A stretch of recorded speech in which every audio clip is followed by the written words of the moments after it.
Hello, everyone. Thank you very much for coming to our presentation. Thank you very much to the American Acupuncture Council for having us. My name is Matt Callison. I'm here with my dear friend and colleague, Brian Lau. Hi, thanks for having us again. Brian and I were talking the other day, and we were discussing our topic for this particular presentation. We've got the Module 1 presentation coming up for the SMAC program and has a lot to do with the vertebral fixations and sacral fixations and how they can contribute to patients' pain. And this particular one with the occiput and the atlas is a very, very important one for acupuncturists to know. So we wanted to be able to shed some light on this particular fixation and how it can contribute to a number of different injuries. So, without further ado, we've got quite a bit to get through. So, why don't we go to the next slide there? All right. So, in the certification program, Sports Medicine Acupuncture Certification Program, in Module 1, we look at the role that vertebral and sacral fixations play in the patient's complaints, including musculoskeletal conditions, but also Zong Fu when there's vertebral fixations in the thoracic region. Now, in this particular presentation, as I mentioned before, we're going to introduce the Occiput-C1 fixation that's going to be taking place at the atlanto-occipital joint. Now, this fixation can cause many patient complaints such as cervicogenic headaches, muddled or cloudy thinking, neck pain, and for that matter, also it can contribute to jaw pain, low back pain, and a very interesting psoas strain because of the association that this fixation has with bilateral psoases that we're going to touch upon here in just a little bit.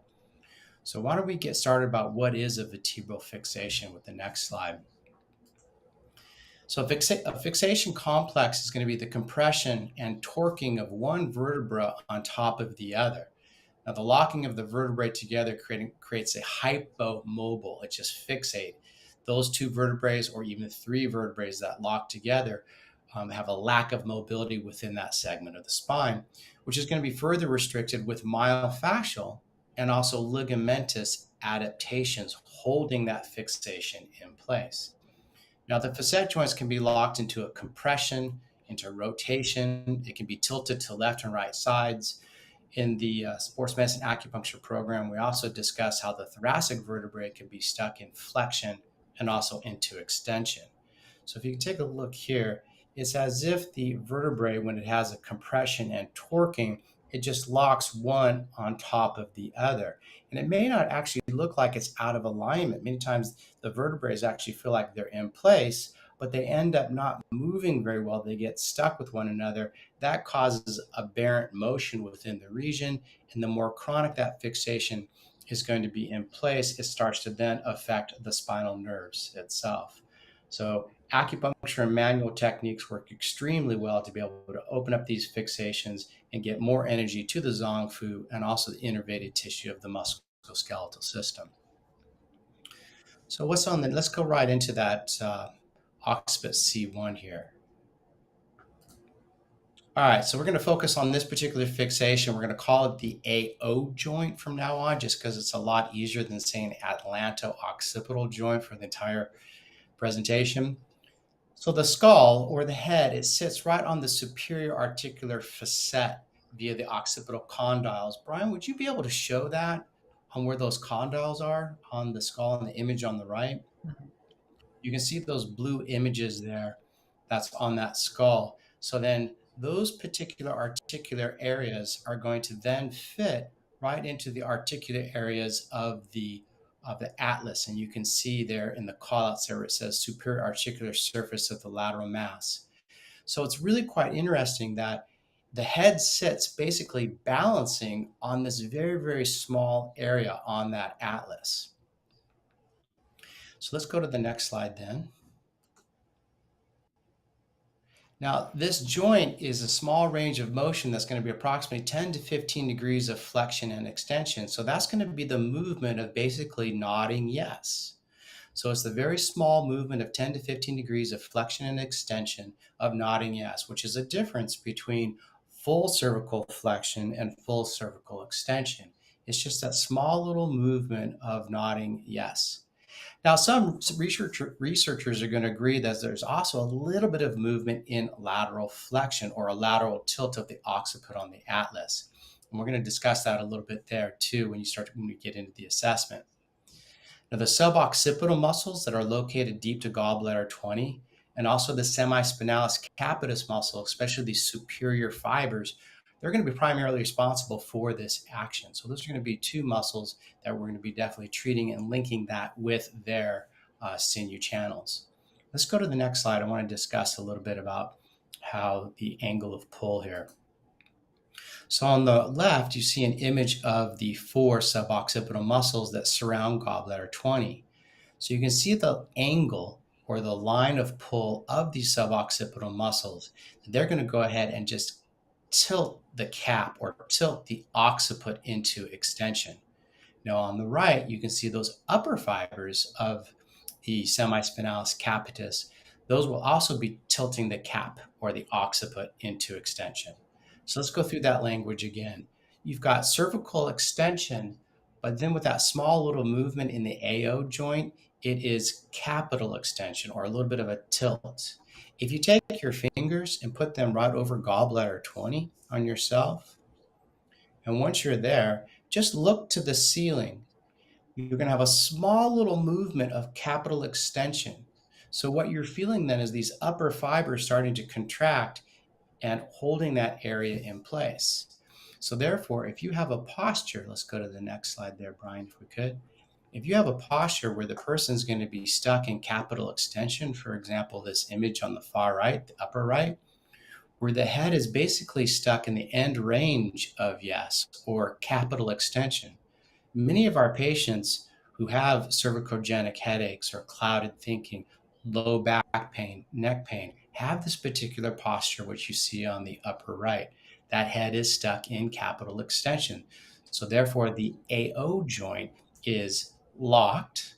And then the soft tissue around that AO joint actually starts to become adhered and locking that position. Now, you also have people that we have the end range of yes. So you can see on the lower right, that person is going to be more into a flexion of that capital. Now, that can also be a fixation of the AO joint and also have muscle and soft tissue balances as well. All right, so let's talk about those soft tissue balances because we're going to be looking at that for treating with acupuncture. Now, with all vertebral fixations, including the fixation of this AO joint, it's going to have the myofascial imbalances between left and right sides. Now, this is especially apparent with the suboccipital and the semispinalis capitis muscles. Now, often there's going to be a lock short muscles, which we can be able to label and treat as an excess on one side of the joint, which is really holding and locking that joint. And then on the opposite side, there'll be locked long muscles, which we can categorize as deficient, and they're inhibited, they're weakened, which is going to predicate needle technique that we're going to be talking about here in just a little bit. And that'll be on the opposite side of the joint. Now, this image on the right, this is going to be of the thoracic spine. So you can see there's going to be locked short excess on one side and lengthened and deficient on the other. For this particular conversation, we're going to be looking at the upper fibers of the semispinalis capitis and also the suboccipital muscles that we can treat with UB10 and also specific needle technique for gallbladder 20. One side will be excess and the other side will be deficient. And this is something that you can often feel just with palpation. And we've got a video of this we can be able to show you here in just a little bit. So not only these local needles that we're going to be using, the extraordinary vessels of small intestine 3 and UB62 work exceptionally well to be able to help with releasing that occiput and atlas fixation as well. There's going to be other muscles that we want to look at and associated channels that we want to look at that could be actually fixating the AO joint. And I think we can hand it right over to Brian so you can get into that. Brian, are you ready? Mm-hmm. Are you set? Oh, okay. So I don't know, Matt, did you mention the inclusion of SI3 UB62? Yep, at the very end, the extraordinary vessels, Okay. the Duma, Yang Chow. Yep. So we'll come back to that in a second. So looking at the primary channels associated with it, we have really a combination between the urinary bladder and the small intestine channels, sinew channels. We'll go with the sinew channels. So just to get a quick overview, we're not going to go through the whole channel for this lecture, but I have it listed here. In terms of the myofascial structures that are part of the UB sinew channel, it's primarily what you'd expect, kind of running up the posterior part of the body following the urinary bladder channel. But let's take note of these little branches that sometimes we forget about if we don't look at the sinew channels that branch from the primary channel going up and down the back, and then wrap around the front, and then wrap up to the shoulder. So we'll look at this anatomy in a second, but we can just briefly see this latissimus dorsi wrapping around to the pecs, and then linking. For this lecture, what's really important is the sternocleidomastoid. And then we have another branch that comes off of this region also and links with the upper trapezius. So that's one thing. And then the last thing to look at is this binding region that we've already discussed at this suboccipital region. So let's start with the suboccipitals. Matt's already talked about them. This image is nice because we have a slightly different angle, and we can get an appreciation not only for the rectus, capitis posterior, major, and minor, and the angle they take, but how sharp of an angle that we kind of miss out on when we look at those images that are going straight from the back. We kind of lose track of how much sort of an angle these oblique capitis muscles have. So that's kind of nice to see from a slightly different angle. But collectively, these are going to have a really big influence over the balance of the suboccipital joint. And seeing the angle these muscles take, you can see how imbalances between one side and the next might not just have that extension aspect that Matt's talking about, but also that ability to sort of have the head not sit on quite straight. So really, really key muscles, the suboccipitals for the balance of this atlanto-occipital joint, but also really the balance of the whole urinary bladder sinew channel and the tone of that whole urinary bladder sinew channel. Included also would be the cervical extensors like semispinalis capitis. But then if we go to the branches that were discussed off the urinary bladder channel, we have the lats into the pecs, and then creating a myofascial plane with the sternocleidomastoid. Sternocleidomastoid is an interesting muscle. It's part of multiple sinew channels, definitely part of the stomach sinew channel, but it has this linkage with the urinary bladder channel. And I'll give you one indication where you might have kind of seen something related to this is when you've learned about points and learned about urinary bladder 60, that is a common point for headaches.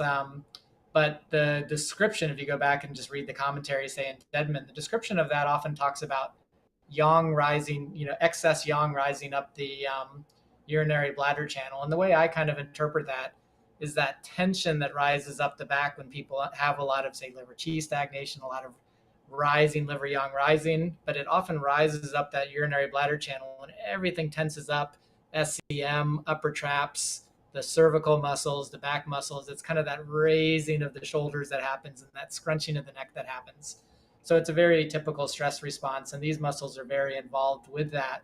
But they're also, because of their mechanical attachments at the mastoid process for the SCM, and then the upper traps going all the way up to the EOP, they can also contribute to that capital extension and that discrepancy from left to right. So they're accessory muscles. They're muscles we can also consider as part of a treatment when we're working with fixations at this region and things that are associated with that, like cervicogenic headaches. Okay, quickly going through the small intestine sinew channel. We have multiple structures. We're not going to get into them all today, but levator scapula is a big one, and that binding region that happens at the upper cervical region. Let's look at an anatomy image of that. Levator scapula actually attaches to C1 through C4 transverse processes, so it has an influence on much of that upper cervical spine, but especially that C1 transverse process, and it can be a big contributor to that tilting of the head from side to side. So a discrepancy in terms of how that's going to balance not just the position from capital extension, but that maybe shortening and raising of the shoulder on one side and that discrepancy from side to side. So levator scapula is another one that can be a player in this and can be an accessory muscle. Treating the suboccipital is important. We're going to be looking at a technique at gallbladder 20 and semispinalis capitis at UB10, but don't forget about levator scapula. It's a good one to consider in this whole list. So collectively, these two channels are going to meet and kind of have a binding region at that upper cervical spine, uh, atlanto-occipital joint region, the suboccipital region, and collectively are going to be a part of that whole balance of the AO joint. So here's a nice image showing that upper fibers of the levator scapula meeting at the transverse process and then communicating mechanical information with the oblique capitis superior and inferior muscles, which are two of the muscles of the suboccipital triangle, two of the suboccipital muscles. So they can really work together in terms of balancing, but also become dysfunctional together. All right. So kind of ready to look at some images. Go ahead, Matt. Yeah, Brian, so let's get into these and talk about these. I think this is a nice segue into that discussion of the upper trapezius and the levator scapula as well. So the image on the left, you can see that she's got a bit of a lateral tilt of her head onto the AO joint. You can see how that left ear is slightly lower than the right ear. And this is something also that you see with patients. Let's say, for example, that you're sitting on a stool and the patient's sitting on the table right in front of you. Have you ever noticed that it looks like their head's just not quite on straight? So their head's just slightly tilted. This is something like you would see on the left. And I'll guarantee you 99 out of 100, if you go back and you palpate the gallbladder 20 and the bladder 10 region, one side will feel very excess and the other side will feel very deficient. And something that we're going to discuss here next is that that person will also have bilateral psoas weakness. So we'll talk about that here on the next slide. But for right now, that image on the left, you can see that they've got a little bit of that lateral tilt. Same thing with the image on the right. This gentleman, you can see his tilt on the right. So the levator scapula is going to be in a locked short position on that right-hand side. And he most likely has an Occiput-C1 fixation as well. So these people could have cervicogenic headaches or any of those aforementioned signs and symptoms that we had. Brian, do you want to talk about the capital extension there on the remaining two images? Yeah, I would agree that the big structures to consider on these ones that Matt talked about would be the suboccipital muscles. Are so influential on the tone, but it seems to me, without having any other information on these patients, what they're coming in with, etc., it seems to me like levator scapula would be indicated for those. Whereas these pictures on the right, I might change my tune if I saw them from the back, but at least from the view from the side and this excessive capital extension, the suboccipitals are going to be involved with that. But I would also be looking at the SCM for both of these patients, and it's going to be the case that one side's going to be shorter, and that's going to contribute to that tilting of the head not being quite on straight. So it would be an accessory muscle to consider along with the suboccipitals and semispinalis capitis, especially if they're coming in with headaches, and it seemed like the SCM was a component of that headache, maybe referring into the frontal region or deep into the occiput. SCM would likely be involved with that. Maybe even upper traps. All upper traps are kind of in a position where they're pulled forward. So we'll be including in this discussion, after looking at some local needle technique, we'll be including a myofascial technique that you can refer back to those two right images when we're talking about that myofascial technique, and that would be the type of patient that the technique we're going to show would really shine. Yeah, that's a good point. I would suspect the image on the far left, that her left upper fibers of the SCM would also be really quite locked short. Same with the gentleman on the right. I would think that his SCM on the right would be. Yeah, that's great. Holding this fixation in place. Now, you guys, we are zeroing in on the AO joint. For those people that might be looking at the posture on the left images there, yeah, of course, the elevated ilium and the side bends of the spine and such, all of that would have to be addressed, right?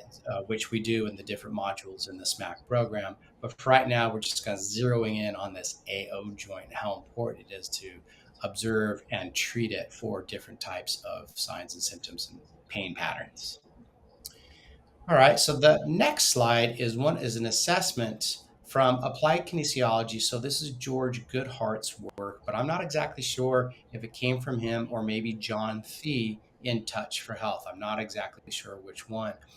But yet with an occiput atlas fixation at the AO joint, it will create bilateral psoas weakness. So therefore, if somebody has this muscle that's inhibited, and therefore they're going out and doing um, extracurricular activity, hiking, doing something above and beyond, you could see how that muscle would be struggling and eventually could actually strain.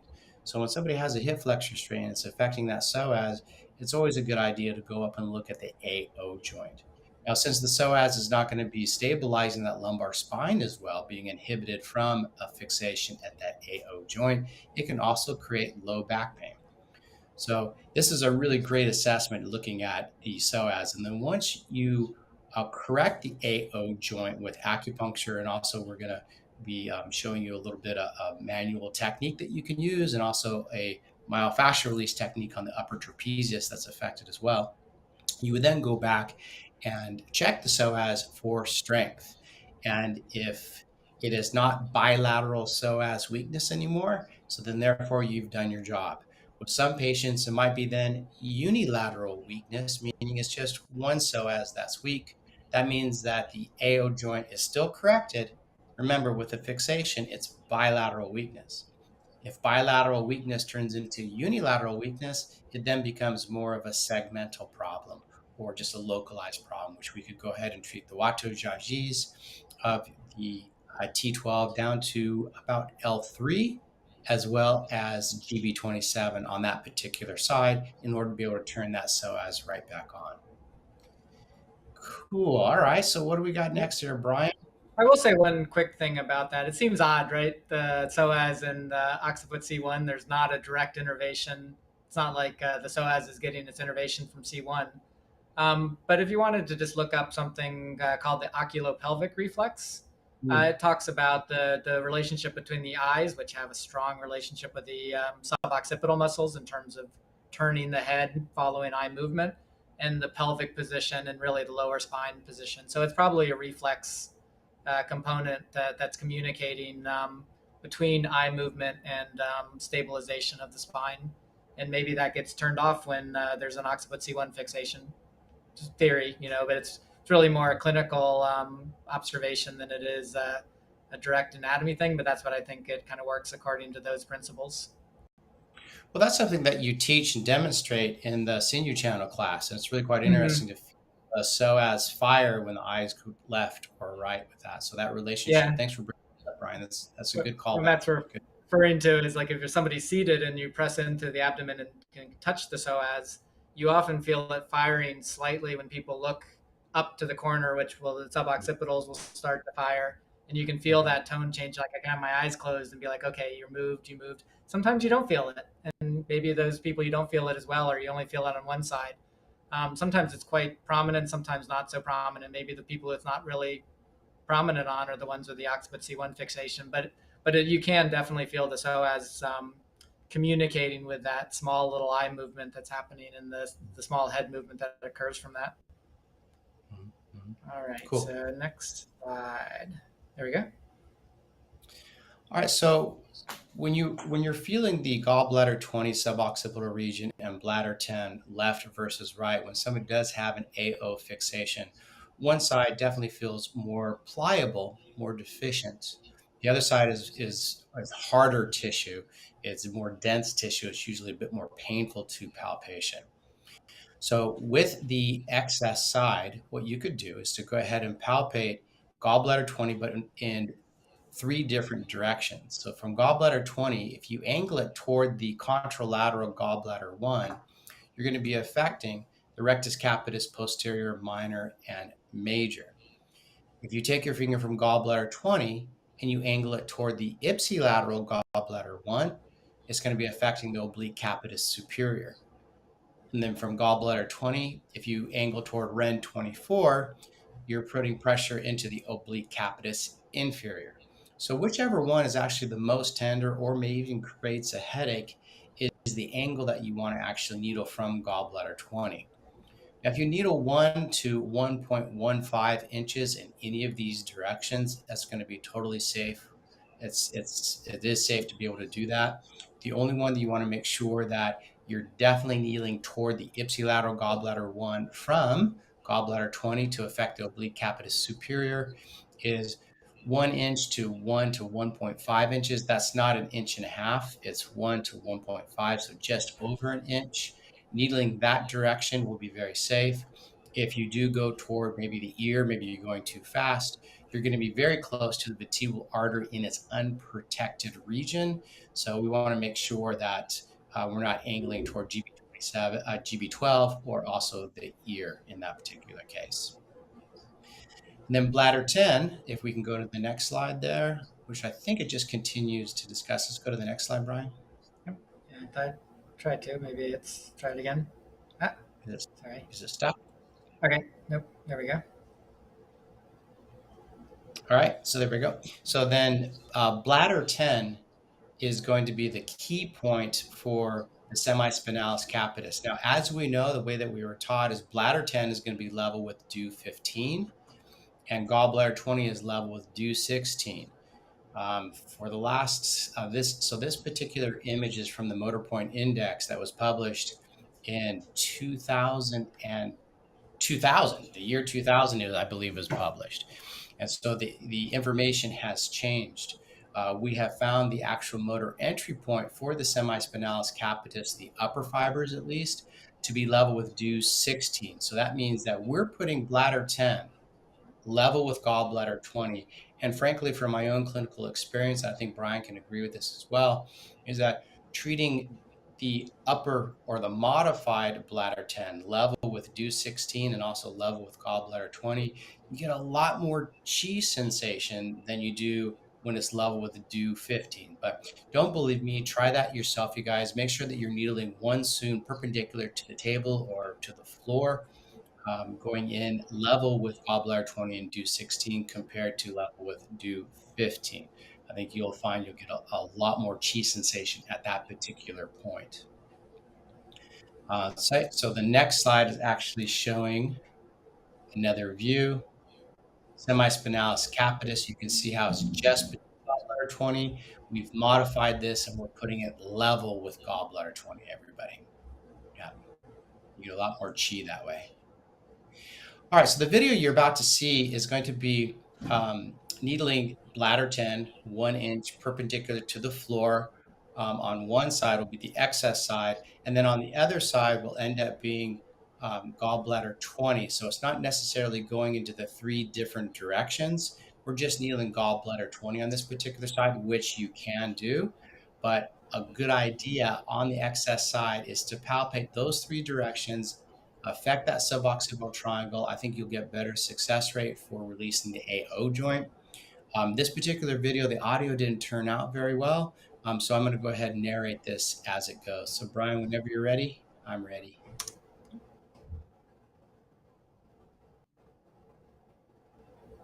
All right, so we're going to be looking at, there's due 16 right there. This is going to be for your AO joint fixation, due 16.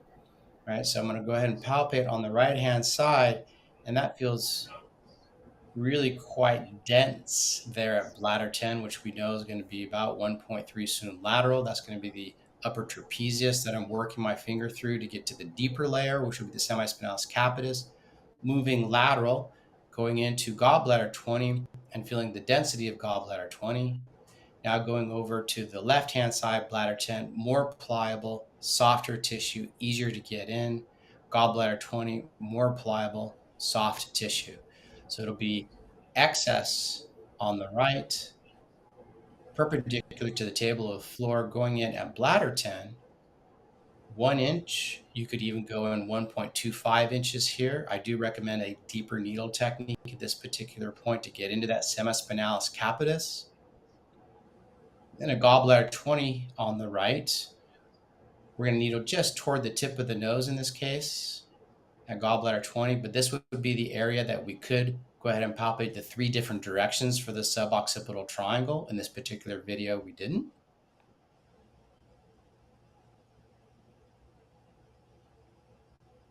Now on the left-hand side, we want to reinforce this. So this is going to be a shallow needle technique. Going right into that upper trapezius, going in just about 1/4 of an inch, no more than 1/2 an inch in that area. A very light chi sensation compared to the opposite side. And then a gallbladder 20, the same thing, going toward the tip of the nose. Very, very light needle sensation here, more of a reinforcing needle technique. From clinical experience, going in and really wailing on these areas or getting a lot of chi on areas that are deficient will actually make the person a little bit worse. So deeper on the right-hand side, more of a reducing needle technique, more superficial on the left-hand side, more of a reinforcing needle technique. This Okay. video is on our YouTube channel, by the way. I know sometimes streaming it can get a little choppy, but if you wanted to go back and look at it again, it's on our channel, Sports Medicine Acupuncture. All right, this is a really great muscle energy technique for the suboccipital triangle muscles.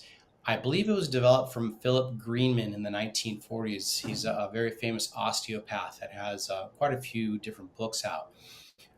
It's a great technique to be able to use right after the needling and after the myofascial work as well. You can even use this type of myofascial technique when there isn't an AO fixation. It just helps to really relax the patient quite a bit. So this is a step-by-step. You can see there's these different slides that will be in your notes here or in this recording here that you guys can be able to check out. It's basically gently pulling the person's head into traction, and they're going to look back at you to help to stimulate those suboccipital muscles. And then once they relax, you're then going to go ahead and just elongate the head and traction a little bit further. So it is a muscle energy technique where they contract against you. You prevent any kind of movement for about the count of 6. They relax, and then you pull the head just a little bit farther.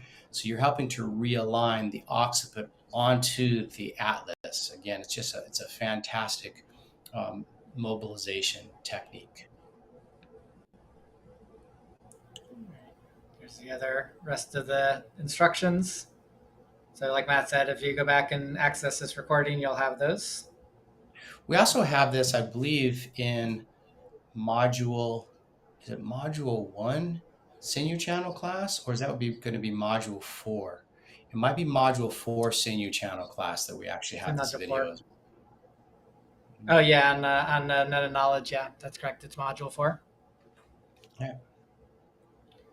All right, so one more technique, and this one will highlight that branch of the urinary bladder sinew channel that's connecting with the upper traps and the SCM. In many ways, it's working with the fascia of that surrounds both the upper traps and the SCM, which are embryologically one muscle that splits.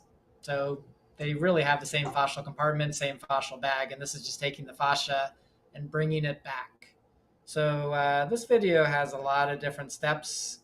We're going to not watch the whole thing. We're going to watch just a portion of it that's relevant to this discussion. So I'm going to kind of go a little ways into the video. Let's see. Nope. Might not be able to. Yeah, there we go. Okay. And same thing, I'm going to be narrating this just for sound aspects. So we're going to use a loose fist, and that loose fist is going to place right on the upper trapezius, kind of on that border of the upper trapezius. So we want to not put a lot of pressure so much. It's just enough to get a hook into the tissue, and then we're going to bring the tissue down towards the table, back really, bring the tissue back while the patient rotates their head to the opposite side. It's kind of like when I learned this technique, I think we used the description of a velvet glove, which kind of is a nice way to think about it. You want a soft pressure. Doesn't mean it's not deep, it's just not pushing into the tissue deep. The next step, we can follow up that same fascial compartment up through the SCM. What I'm highlighting is I don't want to go in front of the SCM with my fist. I want to be on the SCM. I don't want to go in front of that border. Same thing, I put in just enough pressure to get a hold of the fascia. If patients are hyperextended like that, I want to use that pull down towards the table to help straighten and elongate the back of the neck. I might even have them bring the chin in a little bit, and then they rotate while I'm bringing that whole fascial layer back to the almost to the spinous processes, as far back as I can reach it, while they're rotating. So it's not a lot of pressure into the neck. It's more about hooking that superficial layer of the cervical fascia and bringing it backwards. And then I can have them do it again with another pass. What I'm showing there is when they turn, I want them to rotate on an axis and not bend the head to the side. It's almost like they have an axis or a pole going through the spine that stays straight. So it's just they should almost feel their hair scraping along the table as they do it. And I'm bringing that whole superficial cervical fascia back. So it's a nice technique to help decompress the back of the neck and elongate that fascia that's associated with many things, but the Occiput-C1 area for this lecture. That's great. So, Brian, we've got the proverbial hook coming to pull us off the stage right now. So Yeah, let's get through this within the next 30 seconds or so. So, yeah, you for guys sure. have the new and approved sports medicine acupuncture certification program starting in San Diego here in July. There is the QR code. We're happy to answer any questions that you guys may have. And then also in March, end of March of next year, we have a SOAS event, the Pacific Sports and Orthopedic or Acupuncture Symposium. That is the acronym SOAS. And this is going to be based on myofascial pain. We've got incredible speakers that are coming, including Dr. Antonio Stecco, Dr. Rebecca Pratt, Ira Nielsen, Brian Lau. I will be there. Dan Bensky. We've got a great list of people that are coming to present. There's the QR code for that. We've got a lot of online recordings as well that we can be able to further your continuing education. And that's going to be through LASA OMS here in the United States, Eastern Currents in Canada, and there is also distributors international for that. You can also follow us. We've got YouTube and Facebook and Instagram. And Brian, you want to give a shout out for your movement therapy? I've been putting together a lot of description of movement associated with the channel sinews. So it's a lot of body weight calisthenics, some qigong, tai chi, various things. But it's not about what the exercises are. It's really looking at it more from a channel perspective, how you train those channels, wake up those channels, and incorporate like really efficient movement with those channels, and then you can start strengthening those channels. So Jing channel sinews, movement training, QR code, or you can just do a search for Jing movement training. All the other stuff we mentioned is sports medicine acupuncture. If you go on YouTube and you don't have the code with you, just do a search for sports medicine acupuncture for any of those. All right, I Fantastic. believe that it. That's it. Yep. Hopefully this was useful for you. There was some pearls for you guys to be able to grab and help out some patients, because that really is the bottom line. We want to be able to help other people. If you have any questions whatsoever, please reach out to us. We're happy to be able to answer those questions. Next week, Cho Lin Moy, who's going to be coming. I was really happy to be able to hear that she's actually going to be presenting. Cho is a fantastic speaker and an incredible practitioner. She's one of Kiku Matsumoto's top students. She took the sports medicine acupuncture certification program twice, and she's blending the two things together, and she's just a ball to listen to. She is just a walking dictionary. Amazing. Cho Lin Moy for next week. Thank you very much, everybody. Thank you so much for the American Thank Acupuncture you. Council for having us. Brian, it's always great to hang out with you, buddy. And we'll see you again soon. Yep. Bye bye.